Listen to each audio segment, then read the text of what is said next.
Gretchen Goes to Nebraska, the second album by King's X, today on Record Overload.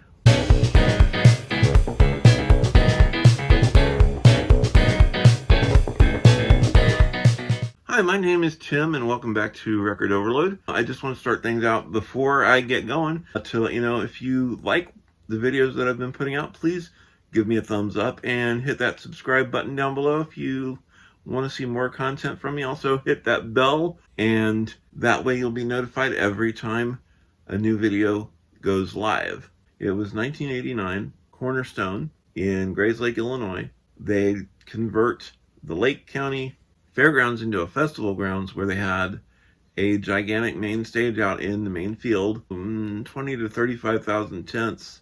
I was there on a press pass. Everywhere you would walk around the grounds, the show barns for the animals were turned into meeting places.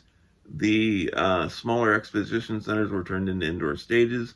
The main exposition center was a combination of a mess hall kind of thing and a main merchandising area. You walked that year throughout the grounds, you would hear King's X first album, Out of the Silent Planet, blasting out of any given random loudspeaker that happened to be anywhere on the campground. For some reason, we had to go back into town, so we had to go down to West Dundee, Illinois, and I was in the West Dundee Mall, and I happened to go into the record store, as I always do every time I show up at a mall anywhere. I saw something new on the shelf by King's X. I didn't even know they were working on a new album of any kind yet, and I was intrigued by the cover. It was probably the most beautiful cover I'd seen on an album in quite some time. And if that wasn't enough to grab you, the title, Gretchen Goes to Nebraska, and Jerry tied the name of the album and the artwork together with a nice little short story that's worth the 10-minute read that it takes to read it. It's that kind of thing that makes you want to pick up an album and see how it sounds. So I go ahead and grab the CD, and we take it back to the campground and go back into our RV. And I have a little portable Panasonic CD player at the time with like a 5-pound battery attached to the bottom of it. The thing was a monster. We had it connected to a set of external speakers. I plugged the CD in, and the first thing I heard was not unlike the opening strains to the album Out of the Silent Planet. The first song actually is called Out of the Silent Planet. I thought, oh good, continuity from the last album. And so you get the spacey sounds, and then you have this nice little melodic intro with Ty and Doug matching note for note with some underlaying other instrumentation underneath, and then it kicks into full gear with Jerry on the drums and the whole thing. The entire song Out of the Silent Planet is done in 3-part harmony. There are no individual solo voices on that track at all. The track runs, give or take, pretty close to 6 minutes long, and it's layered with sound effect after sound effect, and it just adds a little something to the feel of the entire song. Now, there's one theme that keeps getting repeated throughout the entire song that I don't consider necessarily a chorus, but it's something that gets repeated again and again throughout the entire song that kind of tells you what the entire song is about. I saw what cannot be seen. She spoke to me. Take what you learn, set it free, see what you'll see. That in there sets the tone for the whole entire album. And by that point, I was hooked. I definitely wanted to hear more. And then comes the song that I still think should be played on classic rock radio, a song called Over My Head. It's a straight ahead rocker with very simple chorus, very simple words, and just infectious. And Doug uses his voice to utter perfection on this. And from what I've read on this one, Doug actually didn't think much of the song before the rest of the guys heard it, and they decided it was so good that they put it on an album. One listen to it and you can see why. As I said, this one should have been much bigger than it was. I mean, the lyrics are simple. Over my head, I hear music. If you've never heard it before, just go out and listen to it wherever you can find it.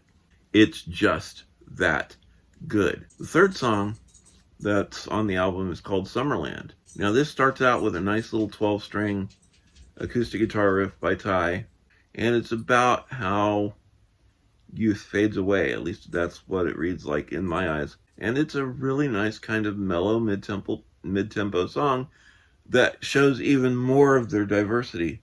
I mean, this is easily the most diverse album they've put out, in my opinion. And it's no wonder that this is a favorite among the fans. The next song up is a straight-up funk jam called Everybody Knows a Little Bit of Something. Kicks into a hard rocker, but with a really funky bass line that Doug lays down underneath. This is the funkiest rocker I've heard in a long, long time. And it's all about knowledge and how everybody knows a little bit, but nobody knows everything. There's always more to learn out there. And it is such a great little funky song.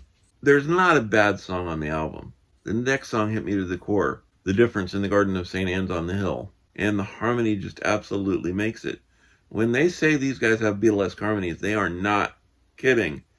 They harmonize as well as the Beatles. They harmonize equally as well as Crosby, Stills, and Nash. They were throwing their heart and soul in completely. Next song up is I'll Never Be the Same.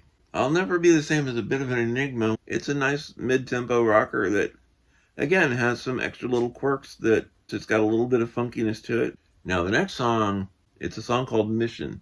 It starts out on a pipe organ, just playing a nice little prelude like you would hear before any of your average church services. That's what this song is all about. Who are these people behind the stained glass windows? Have they forgotten just what they came here for? Was it salvation or scared of hell? Or an assembly of a social get-together? What's the mission of the preacher man? Some are true, some do lie.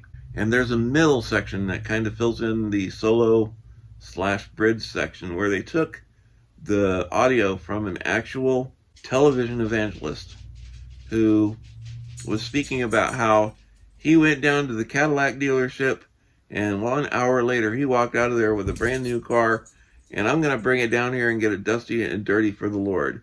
Hallelujah, that's what you hear in the background. You get the impression that they have no patience for people like that. The whole thing is about how actual spiritualism has gotten lost within showmanship, within prosperity ministry, a lot of different things. It kind of leads into a lot of their later songs, which we'll get into when I review later albums. It just kind of points out certain people and the way they act, because you have to understand what was going on during the time period this was written. This was when Oral Roberts locked himself up in his prayer tower. This is when that whole scandal with Jim and Tammy Faye Baker was going on. Jimmy Swaggart had been getting some negative press, but that reputation, I'll freely admit, was completely warranted. And this is what that song was about. The next song on the list is another straight ahead rocker in the vein of Over My Head, called Fall on Me. Fall on Me is all about people needing and wanting second chances because they've messed up in their life and they want to rectify it. A song that could have easily been played on rock stations at the time. It's that good. It's simple, straightforward, and to the point of people looking for second chances. It's a really, really excellent song. The next song is the one that absolutely blew my mind the first time I heard it, and that song is Pleiades. Pleiades, like no other song that they've ever done, shows off Ty's ability to sing, shows off Ty's ability to play. It's just one of their first epic songs. What this really speaks about overall is the grandeur of the universe, and that shows because about halfway through, Ty does an epic guitar. I don't want to call it a solo, but the things that he does on the guitar for the last 2.5 minutes are even more epic than, say, the ending of, Hotel California by the Eagles. I rank this as one of the better endings to a song ever. The feel of the song is so well translated through Ty's guitar work. The next to last song on the album is Don't Believe It, Easier Said Than Done. What that song is about, it's basically about carrying on. It starts out, this is not the end of the road. It goes on for maybe miles and miles. This is not the time to give up hope, but it's easier said than done. It sounds like somebody's come out of a really rough situation. This is kind of a song where he happens to run into one of his friends and say, no, you want to keep on living. There's much more out here to see. And it's a really uplifting song. Now, the next song after that is a song called Send a Message. Send a Message is effectively a song about realizing the flaws within yourself and not criticizing others. This one actually quotes one of Doug's other favorite bands, Captain Beyond. Here we are somewhere in the circle, dancing madly backward round about, and who's to blame for little ones who stumble? Who can throw the stone and knock them out? So along with it being a nod to Captain Beyond's Dancing Madly Backward, it also says, hey, you know what? Before you accuse anybody else of doing something wrong, look at your own life, which I think is an overall good message for anyone. Then it finishes out with what I now believe is a completely epic song, but at the time when it first came out, I would tend to skip over it because I missed the grandeur of the song. It went over my head, and oftentimes I would skip it. But this one is another one of the ones, along with Pleiades, that has one of those extended endings in one section. If you listen all the way through it, you're going to hear Ty noodling around with the song Jesus Loves Me. This adds a perfect capper to the song. There's a little bit of the King's X humor about to show up for the first time on one of the records, but not the last by a long shot. This album literally did not leave my CD player for at least 3 months. I'm not going to say it's my favorite King's X album overall, or it's one of the best albums that I have ever heard. It's held a place in my top 10 since it came out in 1989. Go out, find this album wherever you can, and listen to it. I guarantee you will be hooked. This album should have made them a bigger player in the game than what they are today. And I'd like to thank you again for watching my breakdown of Gretchen Goes to Nebraska. Thank you again for watching, and I will see you again next time on Record Overload.